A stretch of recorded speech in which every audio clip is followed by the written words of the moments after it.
What up, YouTube? CS back here with another installment, and here are my predictions for UFC 132, Cruz versus Faber. So, folks, this card basically spells fun, if anything. Not the most prestigious shit going down on this card besides the title fight, of course, in the main event. Cruz versus Faber. Of course, Cruz, the champion at 135. He actually lost his first fight against Uriah Faber when he took a crack at his 145-pound title. Of course, Uriah hasn't exactly looked great at 145 as of late, so he moved down, and then he beat, of course, Eddie Wineland in his debut. That got him a title shot, and now Cruz gets his rematch with him. So a lot at stake here. Faber taking a crack at another title, and then of course Cruz wanting a rematch. So, should be fun. Plus, they don't like each other, so I'm pretty much excited for the fight and its build up. So we'll see what happens.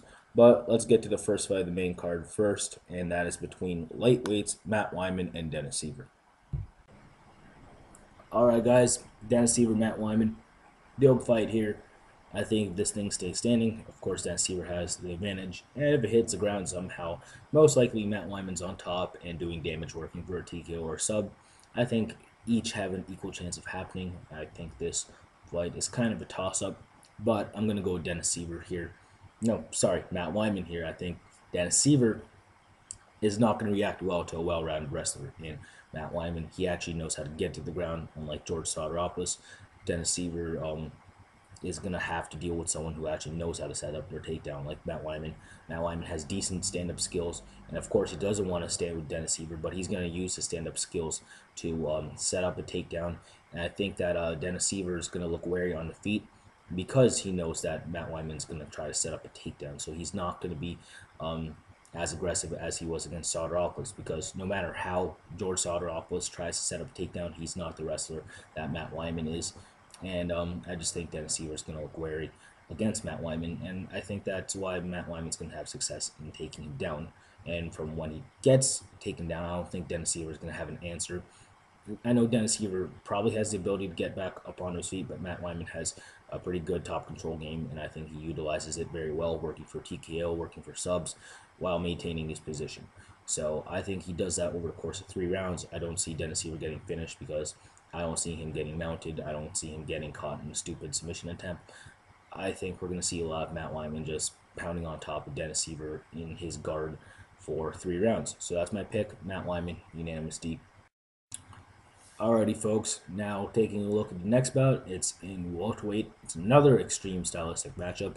This one's between Carlos Condit and Stun Gun Kim. Stun Gun Kim's getting a top 10 opponent in Carlos Condit. We'll see how well he does. He's pretty one-dimensional, primarily a clinch takedown fighter, and while in the clinch, he sets up his takedown from there with knees, dirty boxing, and just sits in your guard for 3 rounds once he takes you down. He's that kind of fighter. Kind of reminds me of a welterweight version of Yushin Okami stylistically, and he's not the most exciting guy to watch, but I do respect his style.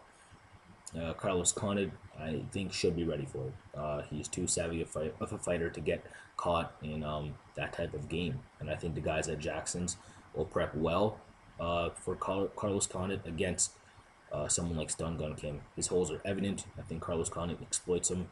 His stand-up, Stun Gun Kim, not the greatest. Decent technically, but Carlos Condit should blow him out of the water there. Has more power. He's the quicker of the two, has better movement, just better altogether technically, and he has better power. So as long as this thing's a stand-up match, Carlos Condit should be besting him, and I think that's what's going to happen. Carlos Condit does find himself on, in the ground with Stun Gun Kim. I don't think he takes a lot of damage. He's pretty active off his back, and he might be able to even sub Stun Gun Kim, but I doubt that would happen. But if he does have the ability to get back up onto his feet, I think. Although Stun Gun Kim has a very good top control game, I think that Condit's just, I don't think he gets obliterated if he winds up on the ground. That's all I gotta say about that. But Condit, if he's gonna get bested anywhere, it's in the clinch, and that's very well a possibility. And I just don't think that he's gonna make it a possibility. So because of that, I'm picking Carlos Condit to outbox Stun Gun Kim over the course of 3 rounds. So I have Carlos Condit winning unanimous decision. Okay, folks. Well, moving on, we have an interesting bout here. One I've been waiting for a while. It's between Tito Ortiz and Ryan Bader. Of course, you guys know I am a Ryan Bader fan, and I can't stand Tito Ortiz. So it's a win-win situation for Ryan Bader and myself if he wins this fight, and I think he will. I think Ryan Bader is better as a boxer. I think Ryan Bader is a better wrestler as well.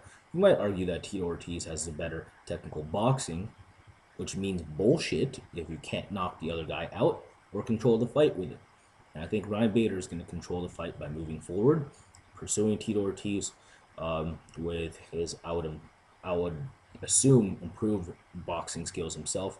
And he already packs a huge punch, and I think Tito's going to be wary of that.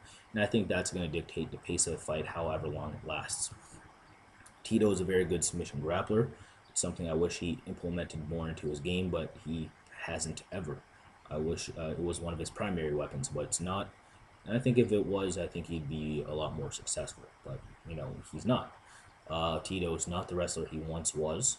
And because of that, he's going to get out wrestled to shits if this turns into a wrestling match. He's not going to be able to take Bader down, and Bader's going to be able to take him down if, wrestling becomes a big factor in this match. Uh, yeah, even when Tito was a very good wrestler, I just don't think he'd out wrestle Ryan Bader. Ryan Bader has a pretty good wrestling pedigree. Still, he's very strong, very explosive, and I just think he's too savvy for a wrestler to just get out wrestled by a Tito Ortiz, no matter what era Tito Ortiz it was.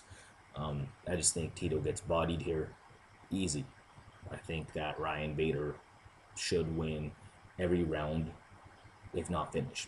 And I think he does finish Tito Ortiz. I'm going to say a late first round finish via TKO.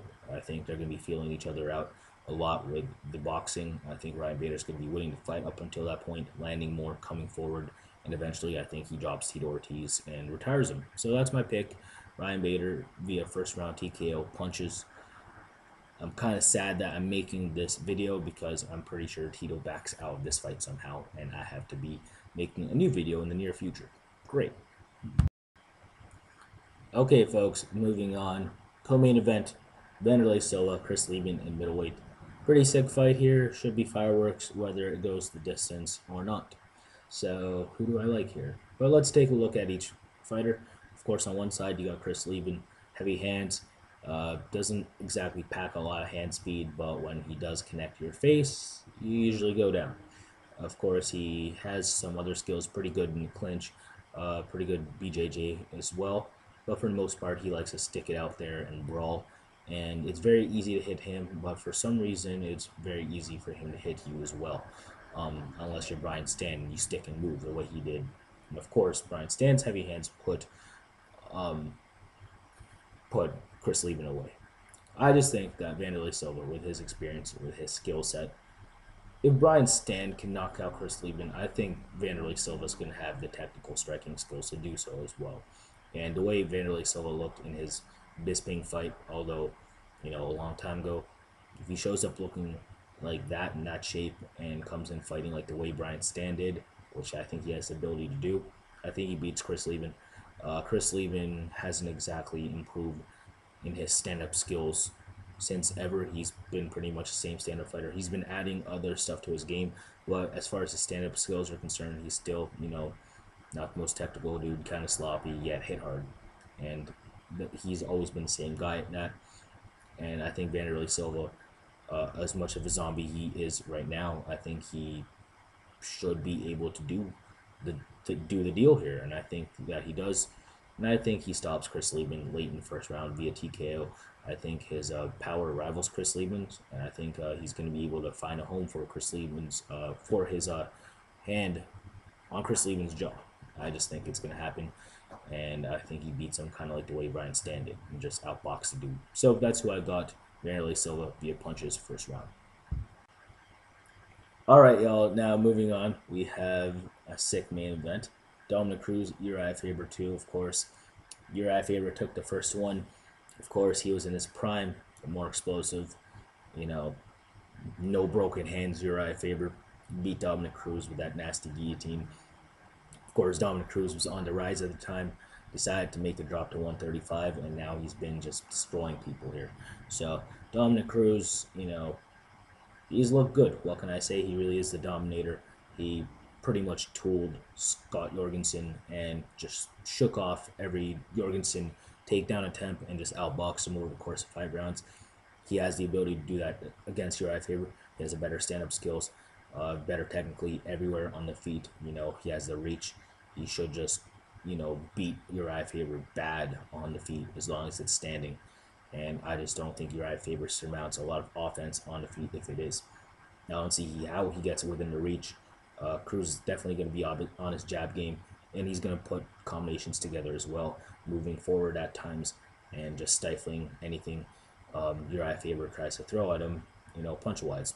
Uriah Faber is obviously just going to set those takedowns up with his striking. He's not going to look to strike with Dominic Cruz for 5 rounds. There's just no way. But he would want to do it if he wants his title. So I think that Faber is going to try to set something up, but I don't think he's going to have much success doing it. Cruz himself has a wrestling background as well, and he should be able to shake off a lot of those takedown attempts. If he does find himself on the ground, as long as he doesn't get caught in a stupid guillotine, I think he has the ability to get back up and outbox Uriah Faber from there again. And for the most part, I think that he's going to win at least 4 rounds here against Uriah Faber in a unanimous decision. I just think he sticks and moves, bees on his jab game, and just avoid takedowns from Uriah Faber for 5 rounds. So that's who I got. Dominic Cruz, the dominator, over the course of 5 rounds in a unanimous decision. So, folks, that about does it for my picks for UFC 132, Cruz versus Faber 2. Props to Lopeshi for the shirt. I was at the King of the Dot event on Saturday. That was pretty sick. Doomsday. Battle should be up whenever they are. So, yeah, they have my official cosign, I guess. So, stay tuned for those when they are posted if you're into rap battles. But, yeah, that's who hooked me up with this shirt if any of you guys ask. But, yeah, there it is. That about does it for my picks. UFC 132. Not the most stellar card by any means, but I think it's not going to disappoint if you have any expectation for it whatsoever. So I'm looking forward to having fun watching this card. I hope you guys do too. Also, again, thanks for the support as always. Please subscribe if you like what you see, if you haven't already. And if you have Facebook, Tumblr, or Twitter, feel free to follow me there. Now, until then, take care.